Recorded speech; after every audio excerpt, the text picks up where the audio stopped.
گرامی قدر حاضرین، رمضان المبارک کا دوسرا جمعہ ہے اور رمضان کے مخصوص موضوعات میں سے ایک موضوع انفاق فی سبیل اللہ ہے، یعنی اللہ تبارک و تعالیٰ کے راستے میں اللہ کے دیے ہوئے مال میں سے خرچ کرنا،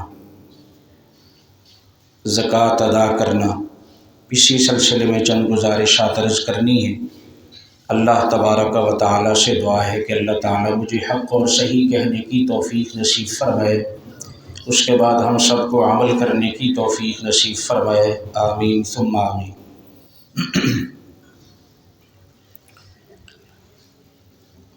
زکوٰۃ اسلام کے بنیادی ارکان میں سے جو 5 ارکان ہیں، آپ حدیث مبارکہ بارہا سنتے رہتے ہیں کہ نبی پاک صلی اللہ علیہ وسلم نے فرمایا کہ اسلام کی بنیاد 5 چیزوں پر ہے۔ ان 5 چیزوں میں سے ایک چیز ہے زکوٰۃ کی ادائیگی۔ قرآن کریم میں اللہ تبارک و تعالیٰ نے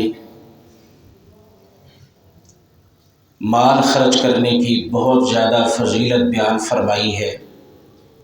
نفلی صدقات کرنا، اللہ کے راستے میں مال خرچ کرنا۔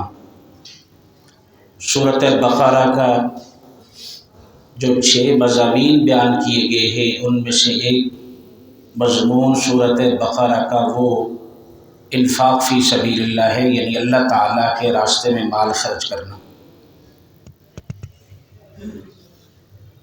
تیسرے پارے میں اللہ تبارک و تعالیٰ نے ایک موقع پر مثال بیان کر کے فرمایا کہ مثل الذین ينفقون اموالهم فی سبیل اللہ کمثل حبۃ انبتت 7 سنابل فی کل سنبلۃ 100 حبۃ واللہ یضاعف لمن یشاء۔ فرمایا کہ اللہ کے راستے میں مال خرچ کرنے کی مثال ایسے ہے جیسے تم میں سے کوئی شخص زمین میں ایک دانہ ڈالتا ہے اور اس سے ایک پودا نکلتا ہے، اور اس پودے کے ساتھ 7 بالیاں ہوتی ہیں اور ہر بالی میں 100 دانے ہوتے ہیں۔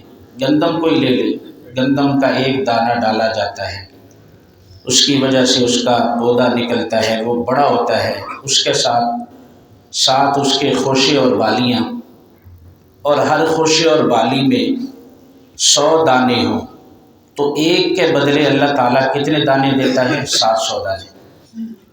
اللہ تعالیٰ فرماتے ہیں کہ اللہ کے راستے میں مال خرچ کرنے کی مثال بھی ایسے ہی ہے کہ تم 1 روپیہ اللہ کے راستے میں خرچ کرو گے تو اللہ تبارک و تعالیٰ بڑھا کر اس 1 روپے کے بدلے تمہیں 700 روپے عطا کریں گے۔ واللہ یضاعف لمن یشاء۔ اس کے بعد اللہ تعالیٰ نے اگلے جملے میں کوئی حد متعین نہیں فرمائی، فرمایا اللہ تعالیٰ جس کے لیے چاہے گا اور بڑھا دے گا۔ اب کتنا بڑھائے گا وہ اللہ تعالیٰ ہی جانتے ہیں۔ تو اس سے یہ معلوم ہوا کہ اللہ کے راستے میں مال خرچ کرنے کی بڑی فضیلت ہے۔ ظاہر ہے ہر شخص اس بات کو پسند کرتا ہے کہ آج اگر کوئی یہ کہہ دے کہ یار 1 روپیہ تم مجھے آج دو، کل تمہیں 700 روپے ملیں گے، تو ہر بندہ اس کام کے لیے تیار ہو جائے گا۔ تو اللہ کے راستے میں جو مال دیا جاتا ہے، ایک اور حدیث مبارکہ میں آپ صلی اللہ علیہ وسلم نے فرمایا کہ تم اللہ کے راستے میں ایک کھجور خرچ کرتے ہو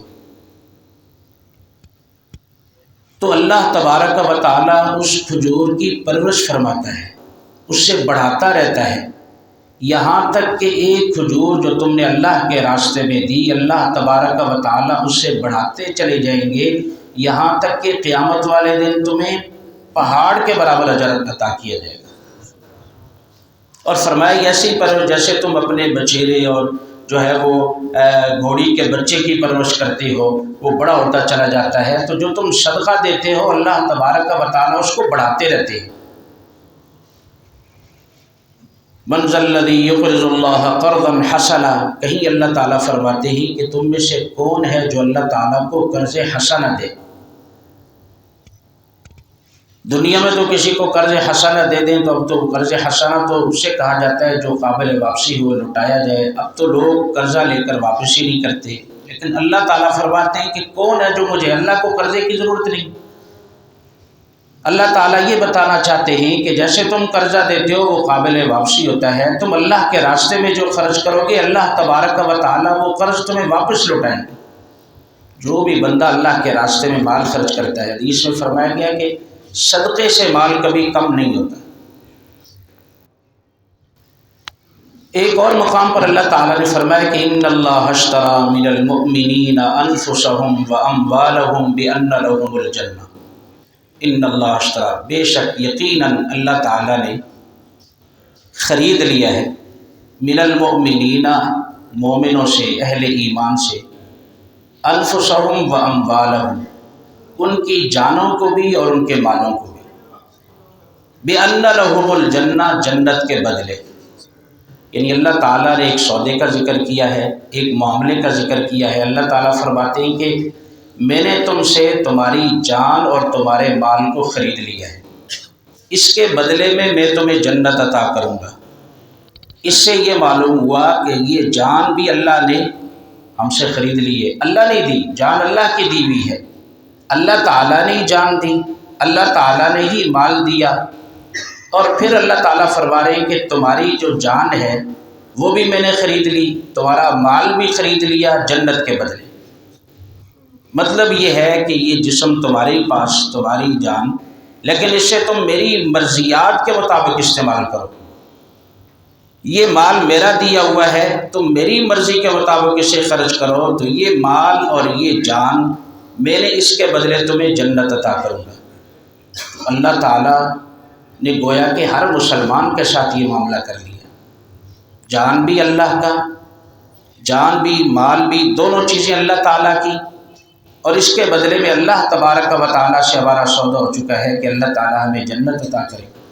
کتنا آسان، کتنا سستا سودا ہے۔ تو معلوم ہوا کہ جان بھی ہماری نہیں، مال بھی ہمارا نہیں، اس لیے جان بھی اللہ کی مرضی کے مطابق، مال بھی جیسے اللہ تعالیٰ فرمائے۔ اس لیے کہ قرآن کریم میں بارہا اللہ تعالیٰ نے فرمایا کہ وَمِمَّا رَزَقْنَاهُمْ يُنْفِقُونَ، اس مال میں سے خرچ کرو جو ہم نے تمہیں دیا ہے۔ تو اللہ کے راستے میں مال خرچ کرنا، کہیں اللہ تعالیٰ فرماتے ہیں وَمَا أَنفَقْتُم مِّن شَيْءٍ فَهُوَ يُخْلِفُ، جو بھی تم اللہ کے راستے میں خرچ کرتے ہو اللہ تعالیٰ اس کے بدلے میں تمہیں دنیا میں ہی دے دیتا ہے، خلیفہ بنا دیتا ہے۔ مال خرچ کرتے ہو، آپ صلی اللہ علیہ وسلم نے فرمایا کہ روزانہ 2 فرشتے اترتے ہیں اور دعا کرتے ہیں کہ یا اللہ جو تیرے راستے میں خرچ کرنے والا ہے اس کو اور عطا کر، اور جو روک لیتا ہے اس کے مال کو ہلاک کر دے۔ تو معلوم ہوا کہ اللہ کے راستے میں مال خرچ کر رہا ہے۔ دیکھیے اسلام نے اس وقت مال خرچ کرنے کا حکم دیا ہے جب صحابہ کرام جو ہے وہ بڑی تنگی کی حالت میں تھے، مکہ مکرمہ میں تھے، تو اس وقت بھی یعنی ابتدائے اسلام میں اگرچہ اس وقت زکوٰۃ فرض نہیں ہوئی لیکن نفل صدقہ کرنے کا حکم اللہ تعالیٰ نے مکی زندگی، مکی صورتوں میں ذکر کیا۔ کہیں طعام و مسکین، مساکین کو کھانا کھلانا، کہیں فرمایا کہ جو سائل ہے تمہارے سامنے اپنی ضرورت بیان کرے اس سے بھی عطا کرو، اور جو سوال نہیں کر سکتا اسے بھی عطا کرو۔ سفید پوش لوگ بھی ہوں گے، ایسے لوگ بھی ہوں گے کہ تو ضروری نہیں ہے کہ تمہیں وہ کہیں اور پھر تم خرچ کرو، نہیں تم خود ان کی ضرورتوں کا خیال رکھو۔ تو یعنی مکی زندگی میں، ابتدائے اسلام میں، غربت اور پھر طرح طرح کی آزمائشیں، تکلیفیں، اس موقع پر بھی اسلام نے خرچ کرنے کا حکم دیا ہے۔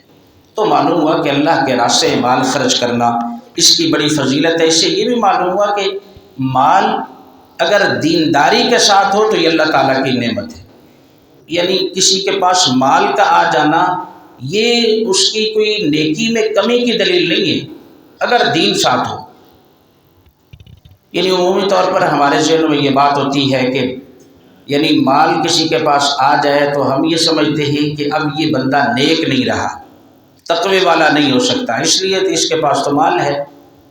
حالانکہ حضرت عبد الرحمن بن عوف رضی اللہ تعالیٰ سیدنا عثمان غنی رضی اللہ تعالیٰ عنہ، یہ امراء صحابہ میں سے تھے اور ہمیشہ ان کا مال اسلام کے کام آیا ہے۔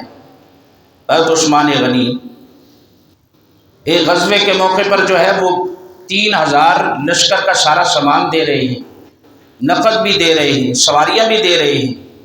اسی موقع پر آپ صلی اللہ علیہ وسلم نے فرمایا کہ آج کے بعد عثمان کا کوئی بھی عمل اسے نقصان نہیں پہنچائے گا۔ تو اس سے معلوم ہوا کہ مال کا ہونا، کسی کے پاس مال کا آ جانا برا نہیں ہے جب تک کہ بندہ مال کے حقوق ادا کرنے والا ہو۔ مال اللہ کی نعمت ہے، اسی لیے وہ صحابہ کرام جن کے پاس مال نہیں تھا وہ آپ صلی اللہ علیہ وسلم کی خدمت میں حاضر ہوئے اور کہنے لگے کہ اللہ کے رسول، جو مالدار صحابہ کرام ہیں وہ تو نیکی میں ہم سے بہت زیادہ آگے بڑھ گئے، وہ ہمیشہ اللہ کے راستے میں خرچ کرتے ہیں، ہمارے پاس مال نہیں ہے۔ تو ہمیں یہ محسوس ہوا کہ ہمارے پاس مال ہوتا تو ہم بھی اللہ کے راستے میں خرچ کرتے۔ آپ صلی اللہ علیہ وسلم نے تسبیحات بتائی کہ یہ تسبیحات پڑھا کرو، اللہ تعالیٰ تمہیں بھی صدقے کے برابر اجر عطا کریں گے۔ وہ پڑھنے لگ گئے، مالدار صحابہ کو پتہ چلا، انہوں نے بھی وہ تسبیحات بھی پڑھنا شروع کر دی۔ پھر حدیث میں آتا ہے کہ وہ آپ صلی اللہ علیہ وسلم کے پاس گئے کہ اللہ کے نبی، مالدار صحابہ کرام بھی یہ تسبیحات پڑھتے ہیں۔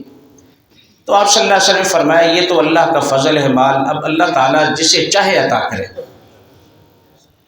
تو معلوم ہوا کہ مال، ہاں وہ مال برا ہے جو دین میں رکاوٹ پیدا کر دے، جو اللہ تعالیٰ سے غافل کر دے، جو دین سے بندے کو دور کر دے، جو گناہوں کا ذریعہ اور سبب بن جائے، جو فضول خرچی ظلم کی طرف بندے کو لے جائے، ایسا مال وہ تباہی بربادی ہے، وہ دنیا ہے، اور وہ دنیا نہیں ہے جو دین کے تابع ہو، جو دین کے اصولوں کے مطابق ہو۔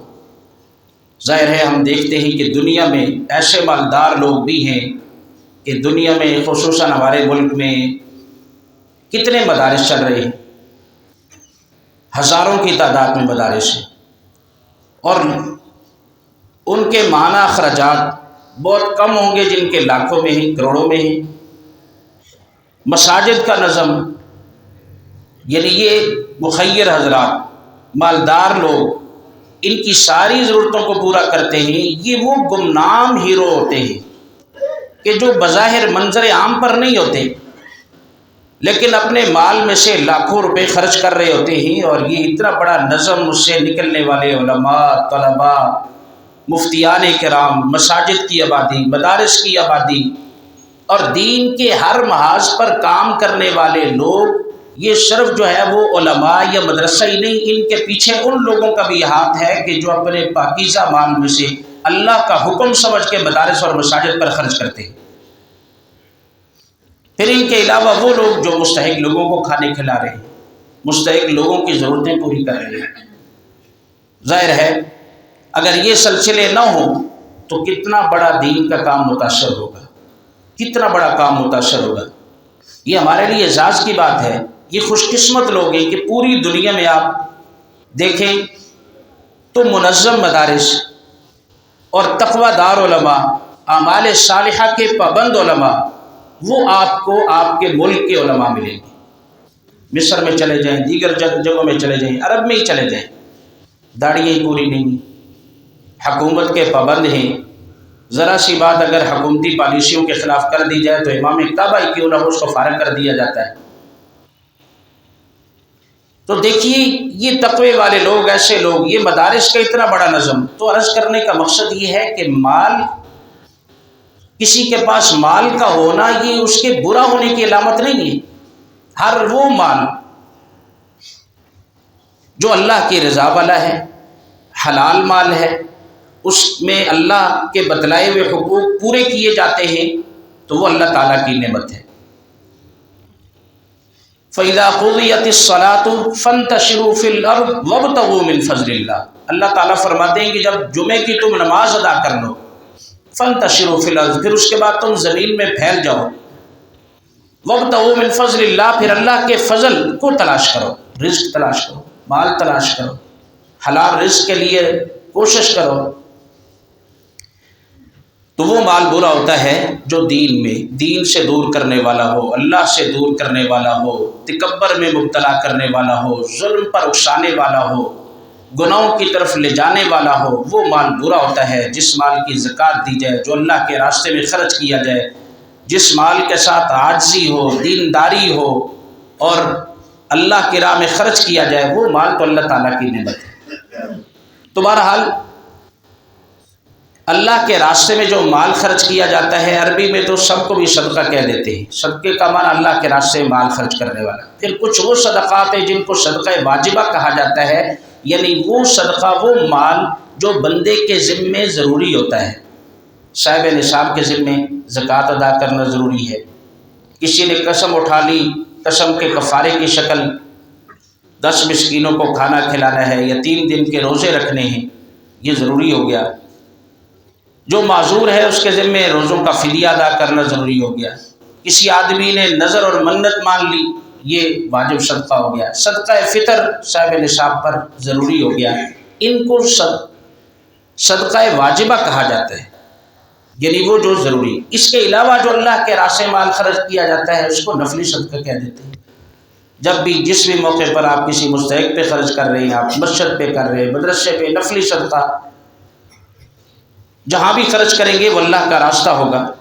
تو زکوٰۃ صاحب نصاب مسلمان پر فرض ہے، اسلام کے بنیادی ارکان میں سے ہے، اور زکوٰۃ کا لفظی لغوی معنی ہے پاکیزگی، اس لیے کہ زکوٰۃ دینے سے دوسرا مال پاک ہو جاتا ہے۔ زکوٰۃ کا لغوی معنی ہے برکت، اس کی وجہ سے مال میں برکت آ جاتی ہے۔ حدیث میں فرمایا گیا ہے کہ جس مال کی زکوٰۃ ادا کر دی جاتی ہے اس مال کا شر ختم ہو جاتا ہے۔ وہ مال شر لے کر نہیں آتا، بیماریاں لے کر نہیں آتا، مصائب لے کر نہیں آتا۔ اسی طرح زکوٰۃ کا معنی ہے بڑھنا، اس کی وجہ سے مال بڑھتا ہے۔ برکت کا معنی بھی بڑھنا ہے، اور زکوٰۃ شرعی اصطلاح میں یعنی مخصوص مال کا وہ مخصوص حصہ ہے کہ جس کو مخصوص لوگوں کی ملکیت میں دے دیا جاتا ہے۔ مخصوص مال یعنی اتنا نصاب کے مطابق مال ہوگا، اس کا مخصوص حصہ یعنی 2.5% مخصوص لوگوں کو دینا، یعنی وہ لوگ جو زکوٰۃ لینے کے مستحق ہیں، ان کو دینے کا نام زکوٰۃ ہے۔ شرعی حکم ہے، یہ کوئی اسلام کی طرف سے ٹیکس نہیں، یہ عبادت ہے۔ ٹیکس وہ ہوتا ہے جو حکومت کو ادا کیا جاتا ہے حکومت کے تعاون کے طور پر، یا حکومت کی طرف سے جو کام کیے جاتے ہیں، عوام کو سہولتیں دی جاتی ہیں، اس کے معاوضے کے طور پر جو پیسے دیے جاتے ہیں، وہ ٹیکس ہوتا ہے۔ یہ ٹیکس نہیں ہے۔ اس سے یہ معلوم ہے کہ ٹیکس دینے سے زکوٰۃ ادا نہیں ہوتی، اور ٹیکس عام طور پر اسلامی حکومت میں ٹیکس جو ہوتا ہے وہ غیر مسلم کے ذمہ ہوتا ہے، مسلمان زکوٰۃ ہی ادا کرتے ہیں۔ اور زکوٰۃ ایک ایسا نظم ہے اسلام کے پاس، یعنی اس غربت جو دنیا کا اس وقت سب سے بڑا مسئلہ ہے، اس کو حل کرنے کے لیے اسلام نے ہمیں صدقات اللہ کے راستے میں خرچ کرنے کا حکم دیا ہے۔ اگر صدقات واجبہ کو ہی مسلمان صحیح طریقے سے ادا کرنے لگ جائیں تو کم از کم امت مسلمہ میں غربت کا مسئلہ حل ہو سکتا ہے۔ لوگ مکمل اپنی زکوٰۃ ادا کریں، پھر اس کے بعد اسے منصفانہ طریقے سے مستحق لوگوں تک پہنچا دیا جائے۔ اس کے بہت سے فوائد ہیں، اس پہ بڑی غیر مسلموں نے بھی کتابیں لکھی ہیں۔ تو زکوٰۃ اللہ کا حکم ہے، زکوٰۃ عبادت ہے۔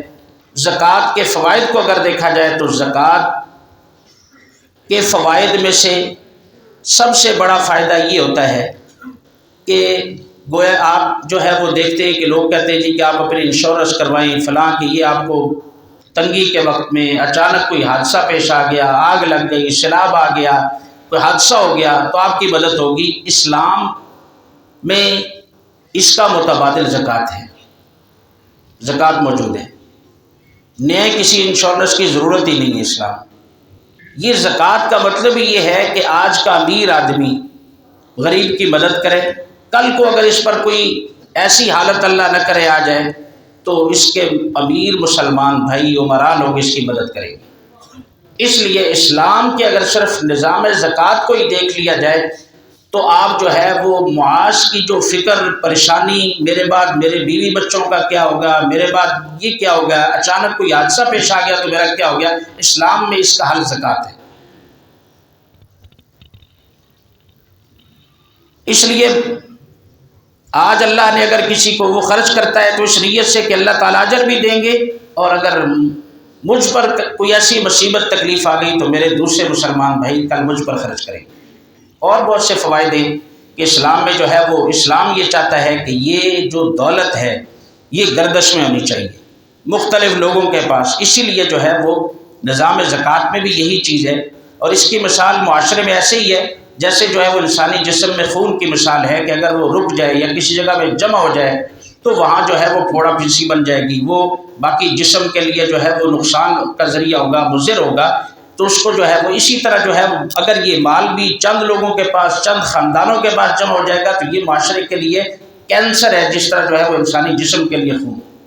تو اسلام یہ کہتا ہے کہ یہ گردش کرنا چاہیے تاکہ ہر بندے کی ضرورت پوری ہوتی رہے اور یہ جو ہے وہ پھیلاؤ میں رہے۔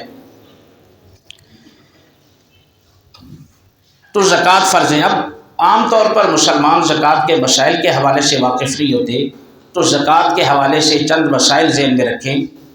زکوٰۃ جو فرض ہوتی ہے اور اس میں کن مالوں کو دیکھا جاتا ہے، ان میں 4 مال ہیں کہ جو زکوٰۃ میں ہم نے دیکھنے ہیں۔ جانوروں کی زکوٰۃ کا مسئلہ الگ ہے، جو زمین سے نکلنے والی فصل ہے اس کا عشر وہ الگ مسئلہ ہے۔ آج صرف جو ہے وہ یہ کہ تجارت پر خاص طور پر یعنی وہ مال جیسے نقدی، نمبر 1 نقدی رقم، ہر آدمی زکوٰۃ کرتے وقت سب سے پہلی چیز تو یہ ہے کہ اسے یہ یاد رکھنا چاہیے کہ اس کی زکوٰۃ کی تاریخ متعین ہو۔ رمضان ضروری نہیں ہے، بالغ ہونے کے بعد کسی مسلمان کی ملکیت میں اتنے پیسے آ جائیں جو 52.5 تولہ چاندی کے برابر ہوں تو اس کے بعد سے وہی تاریخ اس کی زکوٰۃ کی تاریخ ہے۔ کسی آدمی کو بالغ ہونے کے بعد پہلی مرتبہ اس کو کوئی اتنی بڑی رقم میں تنخواہ ملی جو ہے وہ 52.5 تولہ چاندی کے نصاب کے برابر تھی، جس کی آج کل مالیت 1,10,000 روپے کے لگ بھگ ہے، تو تنخواہ پہ زکوٰۃ نہیں ہے۔ مسئلہ سمجھیں کہ یعنی ملکیت میں آ گئے اتنے پیسے، اور آج اس کو پہلی تنخواہ ملی یا اس کو وراثت میں اتنے پیسے مل گئے یا کسی اور طرح سے اس کو اتنے پیسے مل گئے کہ جن کا وہ مالک بن گیا، اب یہ اس کی زکوٰۃ کی تاریخ ہے۔ اسلامی تاریخ دیکھ لی جائے، جو بھی ہے، جو بھی مہینہ ہے، اس کی جس بھی تاریخ میں وہ اتنے نصاب کا مالک بن گیا، یہ اس کی زکوٰۃ کی تاریخ ہے۔ رمضان میں عام طور پر لوگ ادا کرتے ہیں، لیکن اسلام میں زکوٰۃ کی کوئی اس طرح ہر جو ہے خاص تاریخ مقرر نہیں، ہر آدمی اپنی نصاب کے مطابق اس کی زکوٰۃ کی تاریخ بنے گی، جب جس تاریخ کو وہ نصاب کا مالک ہوا ہے اس کے بعد اب اسے اسی تاریخ کو ہر سال، یعنی آج ملی اسے 9 رمضان کو کسی کے پاس اتنی تنخواہ یا پیسے آ گئے، اب ہر سال اس کو چاہیے کہ وہ 9 رمضان کو اپنی ملکیت کا حساب کر لے کہ اس کے پاس 4 مال کس شکل میں موجود ہیں یا نہیں۔ نمبر 1 نقدی رقم، نمبر 2 سونا، نمبر 3 چاندی۔ نقد رقم کس شکل میں موجود ہے، وہ کاروبار میں لگی ہوئی رقم ہے، وہ گھر میں ہے، بینک میں ہے، اور کمیٹیوں کی وہ رقم جو ادا کر دی گئی ہے، یا کسی کو قرضہ دیا ہوا ہے، یعنی ان سب جو نقدی رقم ہے ان کا مالک یہ بندہ خود ہے۔ جو آپ کسی کو قرضہ دیتے ہیں وہ اس کی زکوٰۃ قرضہ دینے والے کے ذمہ ہوتی ہے، مالک چونکہ قرضہ دینے والا ہے۔ نقدی کسی بھی شکل میں موجود ہے، اس سے لکھ لیں۔ اب تو عام طور پر علماء نے جو ہے وہ مددگار فارم زکوٰۃ کے حوالے سے مل جاتے ہیں نیٹ وغیرہ پہ بھی، تو اس میں یہ تفصیل آ جاتی ہے کہ آپ کے پاس نقدی شکل کس جو ہے وہ نقدی کس شکل میں موجود ہے۔ سونا اور چاندی کسی بھی شکل میں آپ کے پاس موجود ہیں، وہ زیورات کی شکل میں ہیں، بغیر زیورات کے ہیں، استعمال ہوتے ہیں یا نہیں ہوتے، ان کو آپ دیکھ لیں کہ وہ موجودہ ان کی قیمت کیا ہے۔ اسی طرح چوتھی چیز ہے سامان تجارت، مال تجارت، یعنی وہ مال جو آپ نے تجارت کی غرض سے خریدا ہے، کوئی بھی چیز، یا دکان میں پڑا ہوا مال، یا کوئی بھی چیز، آپ کسی بھی چیز کا کاروبار کرتے ہیں، یا آپ نے جو ہے وہ کوئی پلاٹ لے لیا تجارت کی غرض سے کہ اس کو بیچنا ہے، گھر لے لیا بیچنے کی غرض سے، ذاتی رہائش کے لیے نہیں، ذاتی دکانیں گھر بنانے کے لیے پلاٹ نہیں، اس میں یہ تجارت کی نیت کا ہونا ضروری ہے۔ آپ نے لے لیا اور جب آپ زکوٰۃ ادا کر رہے ہیں اس وقت بھی آپ کی یہ نیت موجود ہے کہ میں نے اس پلاٹ کو رکھنا نہیں، اس کو بیچنا ہی ہے زکوٰۃ والی تاریخ میں بھی، تو آپ اس کی زکوٰۃ ادا کریں گے۔ اگر آپ نے زکوٰۃ جو ہے وہ تجارت کی نیت سے چیز خریدی، بعد میں آپ کی نیت بدل گئی اور آپ نے یہ کہا کہ میں جو ہے وہ اس سے اب گھر بناؤں گا، دکان بناؤں گا، ذاتی استعمال میں لے آؤں گا، تو اگر زکوٰۃ کی تاریخ سے پہلے ہی آپ کی یہ نیت ہو گئی اور آپ اب ذاتی استعمال میں لانا چاہتے ہیں تو پھر اس پر زکوٰۃ نہیں آئے گی۔ تو جس وقت آپ زکوٰۃ ادا کر رہے ہیں اس سامان میں آپ کی تجارت کی نیت موجود ہے تو آپ موجودہ اس کی قیمت لگائیں، وہ جس وقت خریدا تھا اس وقت نہیں۔ سونا چاندی کی بھی موجودہ قیمت، اب یہ ساری چیزیں آپ نے جمع کر لیں کہ آپ کے پاس مثال کے طور پر 1,00,000 روپے جو ہے وہ ساری چیزوں کی آپ نے لگائی قیمت۔ اب آپ یہ دیکھیں کہ آپ نے کسی کا قرض دینا تو نہیں ہے، کسی بھی طرح کا قرض آپ نے دینا ہے تو وہ آپ نکال دیں۔ مثال کے طور پر آج جو ہے وہ آپ اپنی زکوٰۃ ادا کر رہے ہیں اور انگریزی مہینہ بھی ختم ہو گیا، تو آپ نے اب آج جو ہے وہ آپ زکوٰۃ ادا کریں گے تو آپ کے ذمے آپ کے پاس جو کام کرنے والے لڑکے ہیں ان کی تنخواہ بھی آپ کے ذمے میں آ گئی، اگر بل آ چکے ہیں بجلی کے ظاہر ہے وہ بھی آپ کی طرف واجب الادا ہے۔ تو اب آپ نے جو ہے جس وقت یہ زکوٰۃ کی رقم جمع کی تو اس میں سے آپ نے جو پیسے آپ کی طرف واجب الادا ہیں آپ نے وہ نکال دینے، منفی کر دینے، باقی جو رقم آپ کے پاس بچے گی، مثال کے طور پر 1,00,000 میں سے آپ نے دے دیے 50,000 روپے بچ گئے۔ اب یہ میں تو مثال کے طور پر کہہ رہا ہوں چونکہ زکوٰۃ جو کا نصاب ہے وہ 1,10,000 روپے ہے، اس سے کم اگر بچ جائے گا تو اس پہ تو زکوٰۃ ہی نہیں آئے گی۔ تو یعنی یوں کہہ لیں کہ آپ کے پاس جو ہے وہ 1,50,000 روپیہ بچتا ہے تو آپ اس کی زکوٰۃ ادا کریں گے، یا 1,10,000 روپے سب کچھ نکال کر آپ کے پاس بچے تو آپ اس کی زکوٰۃ ادا کریں گے، اگر اس سے کم ہے تو آپ پر زکوٰۃ نہیں آئے گی۔ پھر آپ نے آئندہ سال رمضان کی اسی 9 تاریخ کو اپنا حساب کرنا ہے۔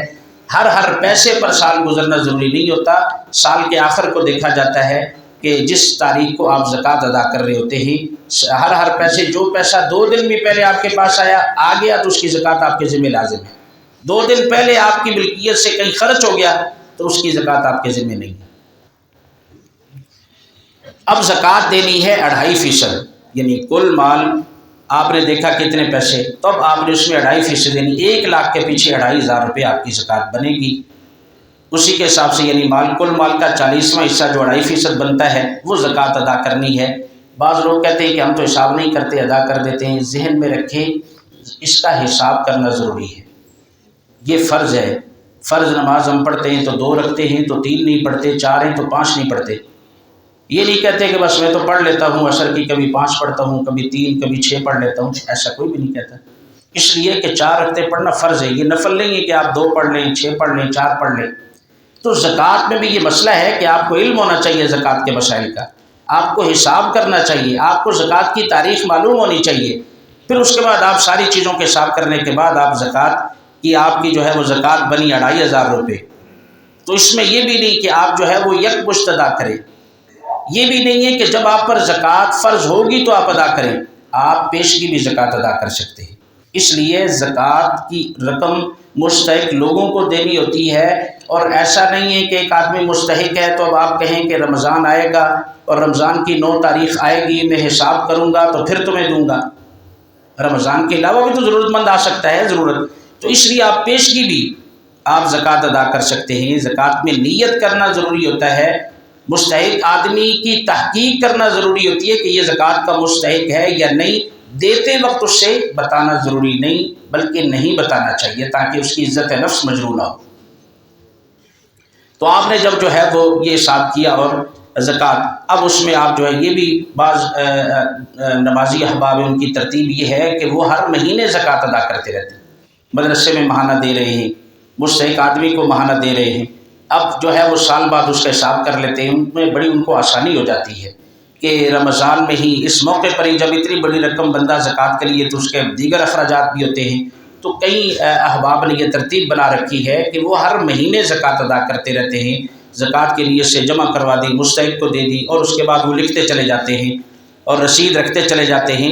جب زکوٰۃ کی تاریخ آتی ہے تو اس میں حساب کر لیتے ہیں، حساب کرتے ہیں تو انہیں اندازہ ہو جاتا ہے کہ اتنی زکوٰۃ ادا ہو گئی ہے اور اتنی زکوٰۃ کی رقم باقی رہ گئی ہے، وہ بھی ادا کرتے تو زکوٰۃ ادا ہو جاتی ہے. اس میں آسانی بھی ہے. تو اس لیے جو ہے وہ اسی طرح جو خواتین ہیں ان کے پاس زیورات وغیرہ ہیں ان کو بھی بتانا چاہیے تاکہ وہ بھی اپنی زکوٰۃ ادا کریں. اور جو وہ نفلی صدقہ کرتی ہیں تو اس کے بجائے سب سے پہلے کوشش کرنی چاہیے کہ اگر زکوٰۃ فرض ہے تو زکوٰۃ ادا کی جائے. کسی کے حالات اچھے ہیں، ساتھ ساتھ زکوٰۃ بھی دیتا ہے، نفلی صدقہ بھی، تو نفلی صدقے کے اپنے فضائل ہیں، فرض کو تو ادا کرنا ہی ہے، دونوں بھی ادا کیے جا سکتے ہیں. تو بہرحال یہ زکوٰۃ کے اہم مسائل تھے. اب مستحق کون ہوتا ہے؟ مستحق وہ شخص ہوتا ہے کہ جس کے پاس یہ 4 نصاب بھی نہ ہو، نقدی پیسے بھی اتنے نہیں، سونا چاندی اور سامان تجارت بھی نہیں، یہ چاروں مل کر یا کوئی ایک بھی 1,10,000 کی مالیت کو نہیں پہنچتا. اور 5ویں چیز، اس کی ملکیت میں ضرورت سے زائد اتنا سامان بھی موجود نہیں ہے کہ جس کی قیمت اگر موجودہ لگائی جائے تو وہ 1,10,000 روپے جو 52.5 تولہ چاندی کی آج کل کی قیمت ہے، وہ بھی اتنا ضرورت سے زائد سامان بھی اس کی ملکیت میں موجود نہیں. تو یہ شخص زکوٰۃ یا کوئی بھی واجب صدقہ لینے کا مستحق ہے. اور اگر کسی کے پاس ضرورت سے زائد اتنا سامان، گھر میں اتنا سامان پڑا ہوا ہے، فرنیچر اتنا ہے، برتن ہیں سال بھر استعمال نہیں ہوتے، اور جو ہے وہ اتنے مہنگے کپڑے اتنے موجود ہیں کہ ضرورت سے زائد ہیں، اور ان کی قیمت 52.5 تولہ یعنی 1,10,000 کے برابر بن رہی ہے، تو یہ آدمی شرعی طور پر جو ہے وہ متوسط طبقہ ہے، درمیانہ طبقہ ہے. اس کے ذمہ صدقہ فطر ادا کرنا، عید الاضحیٰ کے موقع پر قربانی کرنا واجب ہے. یہ شخص اس کے ذمہ زکوٰۃ دینا بھی فرض نہیں، لیکن یہ زکوٰۃ کا مال یا کوئی بھی واجب صدقہ اس کا مال لینے کا بھی مستحق نہیں. تو یہ مستحق آدمی. تو بہرحال جو ہے یہ چند مسائل، اس کے علاوہ ہمیں جب بھی ضرورت پڑے علماء سے ہمیں پوچھ لینے چاہیے.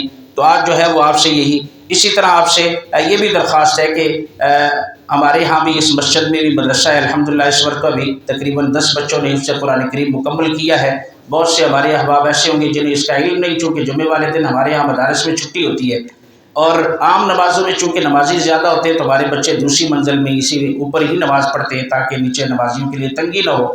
اور 6 بچے جنہوں نے بورڈ کا امتحان دیا ہے ان میں سے 4 بچے قرآن کریم الحمدللہ سنا رہے ہیں، 2 بچے چھوٹے جو قرآن کریم سن رہے ہیں.